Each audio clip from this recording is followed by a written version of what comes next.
Përshëndetje miq, ju përshëndes unë Mimoza dhe vazhdojmë leximin e defterit Arvanit. Sot do të jemi me vilajetin e Beratit, ose siç quhej në vitet 1431 Belgradi i Shqipërisë. Pra Berati quhej Belgradi i Shqipërisë. Siç e dimë, Berati është një nga qytetet antike më të bukura të Shqipërisë. Por sot do të shikojmë regjistrimet e defterit Arvanit, që defteri Arvanit, siç e kam theksuar edhe në programet e tjera, është një defter i përgatitur me dokumentet osmane nga historiani i turk Halil Inaxhik, dhe këto dokumente janë dokumentet e para të regjistrimeve mbi timaret shqiptare, mbi fshatrat shqiptar, mbi popullsinë shqiptare dhe të ardhurat e asaj kohe.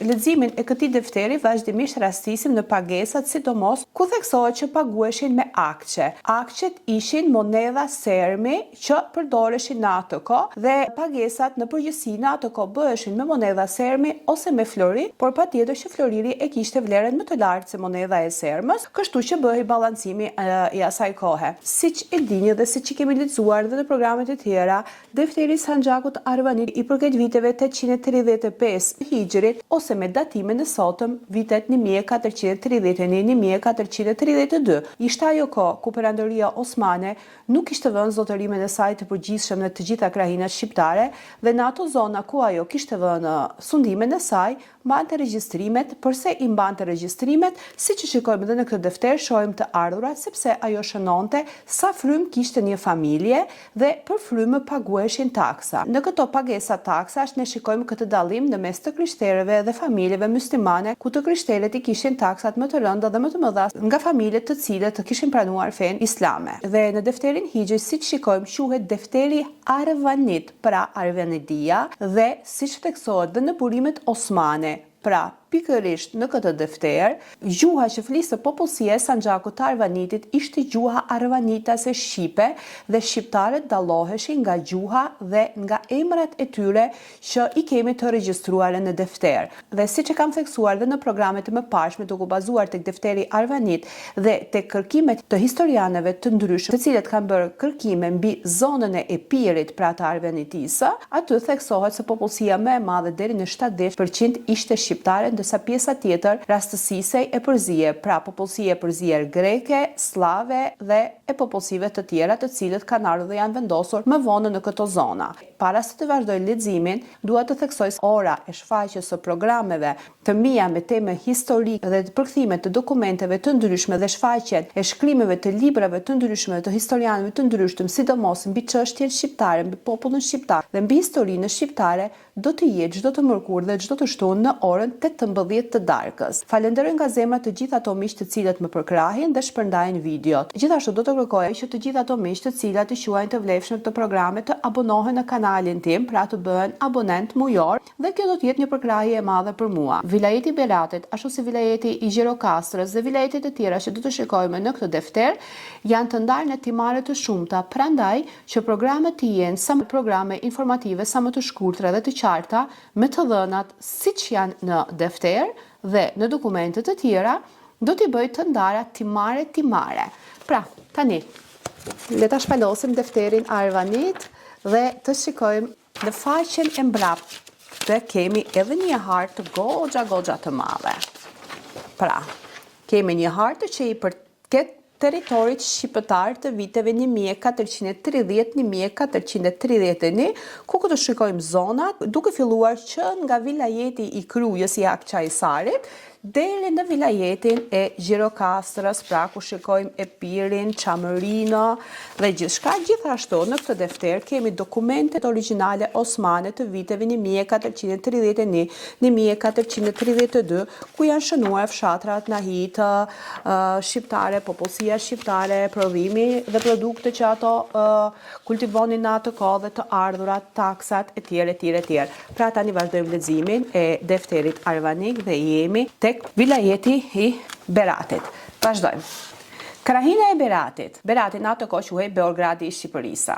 Defteri i përket Hijrit 835 dhe përkon me vitin 1431-1432 miladi. Theksimi i defterit Arvanit është që kjo datë zakonisht lidhet me regjistrimet fiskale të hershme osmane në krahinat shqiptare para konsolidimit të plot të pushtetit osman.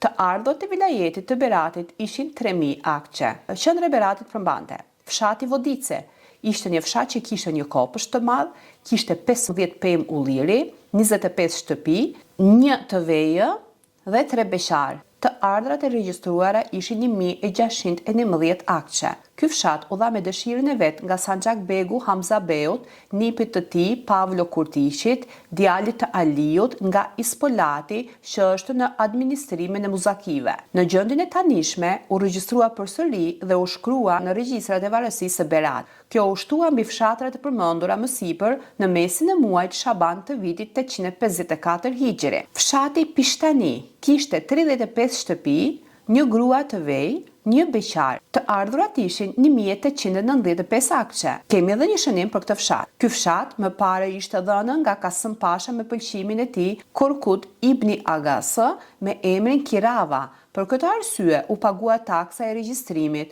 Në fund të muajit Zilkade të vitit 857 u konfirmua përsëri në varësi të Beratit që ka një pjesë të këtij fshati. Sqarim, viti 857 përputhet afërsisht me periudhën 27 dhjetor të vitit 1452 dhe 15 dhjetor të vitit 1453, sepse kalendari islamik është 11 ditë më i shkurtër se kalendari diellor që ne përdorim sot. Fshati Dranove, tokë punueshme, 1 prodhim fare, 31 shtëpi, 1 vejushë, të ardhurat ishin 3175. Fshati Lubohov kishte 17 shtëpi, të ardhurat ishin 1055 akçe. Fshati Ajo Jorgi kishte 3 shtëpi, taksë kalimi, pra kishte rrugë kalimtare që merreshin taksa për personat që kalonin aty, të ardhurat nga kalimi ishin 3000. Totali ishte 3200 akçe. Për këtë të ardhurat e kalimit duhet të tregoj edhe një anekdotë që tregohet për një burr nga Elbasani, i cili jetonte në fshatrat e Elbasanit dhe gjatë kohës së perandorisë osmane, perandoria osmane kishte vënë taksa për kalimin të urës, pra kur kalonin nga ura nga një vend në një vend tjetër, për çdo kalimtar do të paguante lek.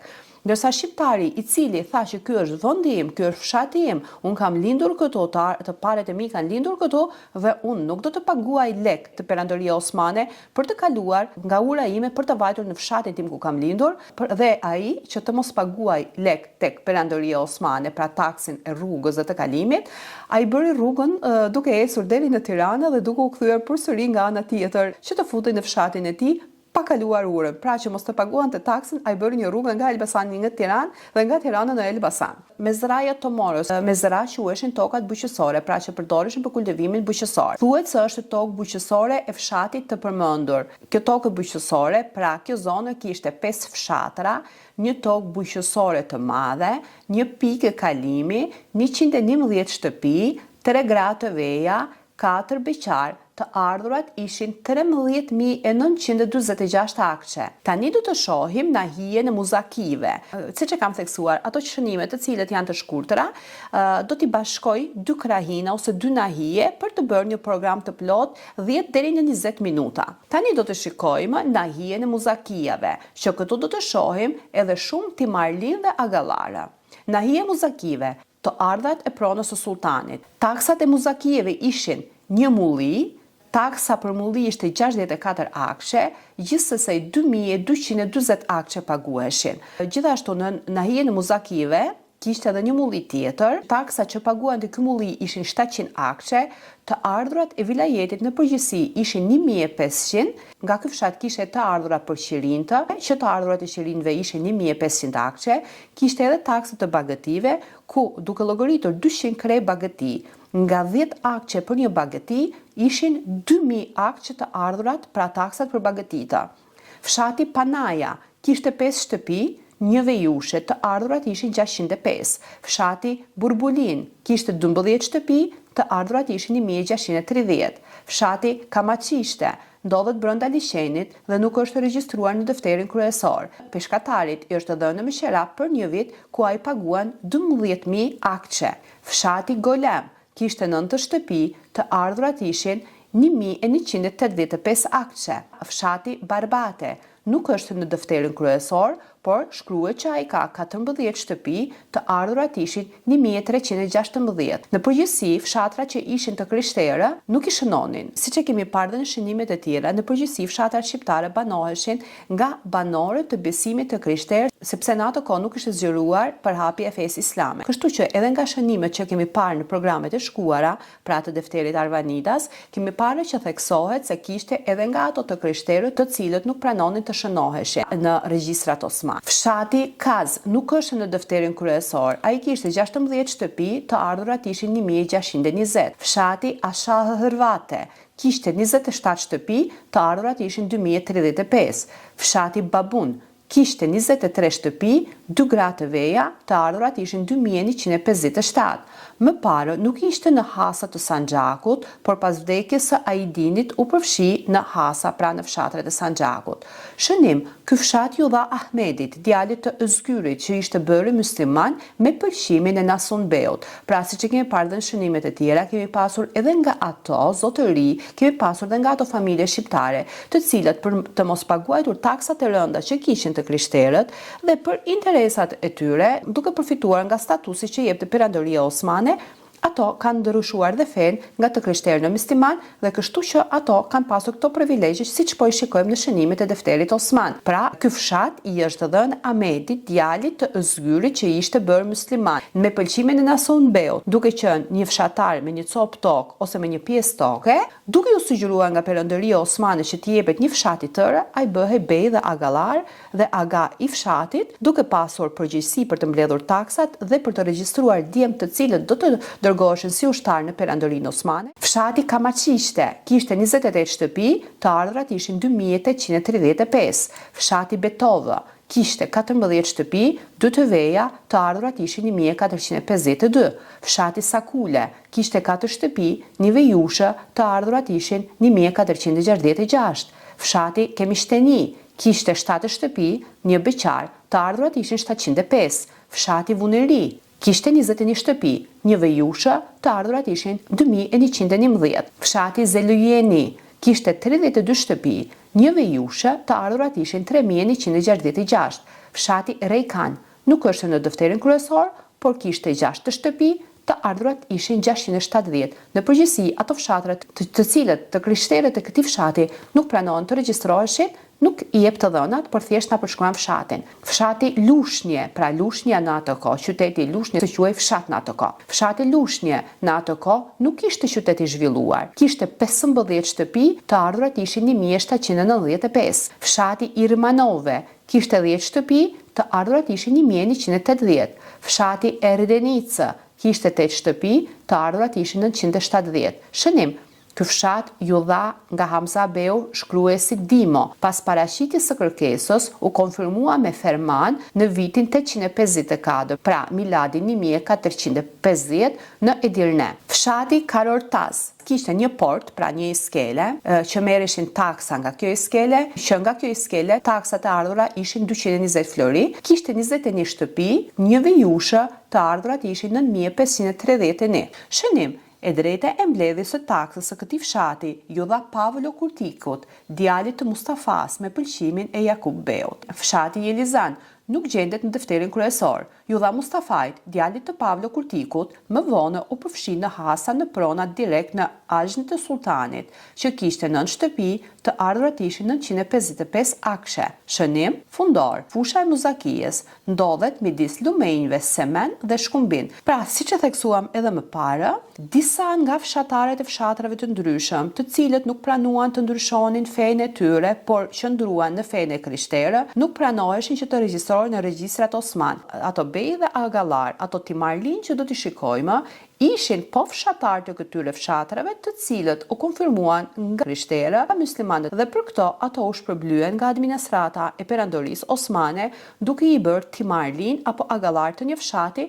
dhe detyrat tyre ishin që ato të mbanin në kontroll fshatin, të jepnin të dhëna sa më të sakta mbi të ardhurat e fshatit, të dhëna sa më të sakta mbi popullsinë e fshatit, të mblidhin taksat që do të shkonin tek porta e lartë dhe gjithashtu të regjistronin numrin e djemve të cilët do të përgatiteshin si ushtar për të dërguar në sarajet e sultanit për të përgatitur dhe rritur si ushtar, siç e kemi parë dhe në vëllimin e historisë osmane, do të vinte një ditë kur këto djem të vegjël, të mitur, të marrë nga preri nënës, të dërguar në sarajet e sultanit, të rritur si ushtar, ato do të ishin ushtarët e frontit të parë të ushtrive të mëdha të perandorisë osmane, të cilat ato kanë ardhur dhe kanë sulmuar edhe në Shqipëri, por patjetër që ato që janë rritur atje duke u marrë në moshë të vogël nuk e ka ditur as gjuhën dhe as prejardhjen e tyre, dhe këto e kemi parë qartë edhe në luftën që ka bërë Ballaman Pasha dhe vëllai i tij me Skënderbeun.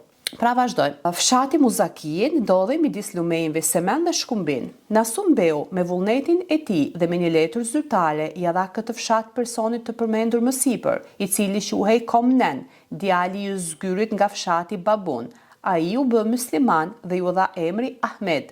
Ai u bë zotërues i kësaj prone. Kjo u regjistrua në fund të muajit Rebyul Evvel të vitit 858, pra shkurt mars të vitit 1454 në Edirne. Fshati Lipos kishte 13 shtëpi, të ardhurat ishin 1195 akçe. Fshati Ajos Jorgi kishte 10 shtëpi, të ardhurat ishin 1052.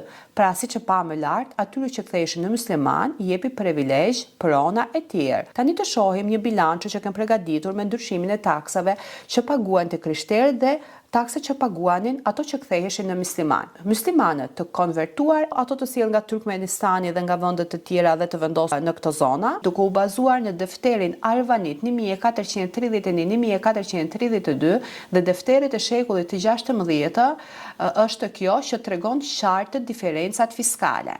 Lloji taksës për muslimanët, për të krishterët jo musliman dhe kemi shënimet. Lloji taksës gjizja tek muslimanët nuk paguheshin, tek të krishterët paguhen gjithë burrat e rritur të shëndetshëm, zakonisht 8 deri në 30 akçe në vit. Takse personale e mbrojtjes së detyrueshme për reaja. Çfarë do të thotë reaja? Populli mbrojtur. Pra këto taksa ato i paguanin gjoja se do të mbroheshin nga perandoria osmane. Lloji i taksës, ushrat, këto taksa ishin 10-15% plus taksa shtesë për harta dhe toka të kontrolluara nga sultani. Ndërsa muslimanët shpesh kishin përjashtime nga këto taksa. Avariz, taksa shtesë. Këto paguheshin jo shpesh ose në taksat e ulta, ndonjëherë shkonte deri 2 herë më shumë se për muslimanët. Pra, gjithmonë taksat e krishterëve ishin më të larta. Këto taksa ishin për nevojat të administratës ose ushtrisë. Këto taksa që mblidheshin në zonën e Beratit shkonin për ushtrinë që ishte vendosur në zonën e Beratit. Taksat tregtare të zanatlinjve. Këtu kemi reduktim ose përjashtim. Paguheshin taksa mbi tregti, dyqanët, kafshët dhe aktivitetet të ndryshme. Shembull, nga qytetet si Berati dhe Gjirokasa në shekullin 15 dhe 16, sidomos këto ndryshimin e këtyre taksave e shohin edhe në treg. Taksa mbi tokat. Shpesh të krishterët paguajnë një pjesë të tokave, përfitohen drejt për drejt nga sultani, shpesh administrohen nga muslimanët e rangut të lartë. Të krishterët paguajnë një pjesë të tokave që shkojnë për sultanin, të cilët ato kishin një status të favorshëm. Lloji të ardhurave, për shembull, muslimanët ose nuk paguanin ose paguanin më pak se të tjerët. Lloji të ardhurave nga buqësia dhe të tjera nga zirat, pra frutat, perimet e tjerë. Shumica e të ardhurat të tokave nuk paguheshin ose paguheshin më pak se sa të tjerat. Muslimanët nuk paguanin gjizje, pra taksa të veçantë, pra taksa personale. Paguheshin taksa për derat, pra deri ishte haram, deri nuk haj, por taksa paguhej për derat. Në zonat rurale, taksa totale për të krishterët mund të ishte 1.5-2 herë më e madhe sa ajo e muslimanëve. Tregtarët e krishterë në përgjithësi paguanin shpesh taksa speciale që muslimanët nuk i paguanin. Arsyet e diferencës ishin statusi shoqëror. Muslimanët ishin qytetarë të plotë në sistemin osman. Jo muslimanët ishin reja, pra popull i mbrojtur. Motivim politik. Arsyet e diferencës ishte motivimi politik. Taksa më e lartë për jo muslimanët ishte një mënyrë për të nxitur konvertimin në islam. Pra, taksat dhe kushtet për të krishterët ishin shumë të larta dhe më të vështira, sepse ato donin të detyrohen që të ndryshonin fenë në këtë mënyrë. Biles Mark Palnikaj ka treguar në këto që vazhdimisht edhe qeshi kur e dëgjoj atë, por edhe ndjej dhimbje, kur Sanxhakbeu i asaj zone i shkon një nënë të varfër në një fshat të Mirditës dhe i thot, ajo kishte 2 djemë dhe i thot që këto 2 djemë të tua do t'i kthejmë nga të krishterë në musliman ose do të paguash taksat e rënda. Nëna nuk kishte që të paguante taksat se ishte shumë e varfër dhe së fundi ajo detyrohej që të pranojë që bijtë e saj të kthehen nga të krishterë në musliman. Sanxhakbeu, pra ose agai i asaj zone, e kthen Marku në Mustafa ose Mahmud, atë Zefin në Zesheria ose një emër tjetër, dhe kështu që ai bën atë lutjen e tij elhamdulillah dhe thotë që u kthye nga të krishterë në musliman dhe i thotë zonjës së shtëpisë nënës plak që të gatuaj diçka për të, por i thotë që mos na prit thiun derin, se është haram nuk e hajmë, por nëna nuk kishte çfarë të bënte tjetër, nuk kishte çfarë të priste tjetër, nuk kishte çfarë të gatuante tjetër, dhe ajo therr një thijë të vogël dhe ja vend përpara Sanxhakbeut, pra Pashait apo Sadrazamit apo Agait që po bënte këtë konvertim, dhe ai thotë, atë thash që mos na prit der sepse është haram që ta haju, dhe nëna i thotë, more zotni, po ti kur ktheve 2 djemtë e mi me një fjalë goje i bërë nga Mark në Mustafa dhe Mahmud, po bëjeni lutet dhe këtë deri çka do të kthehet ta hajmë se kemi uri. Pra kishte edhe taksa për derat. Një nga arsyet tjera të diferencës në pagimin e taksave ishte edhe kontrolli administrativ. Taksat e larta siguronin burime shtesë për ushtrinë dhe administratën osmane. Diferenca që paguanin të krishterët më tepër se muslimanët nganjëherë arrinte 50 deri në 100% më shumë për popullsinë jo muslimane,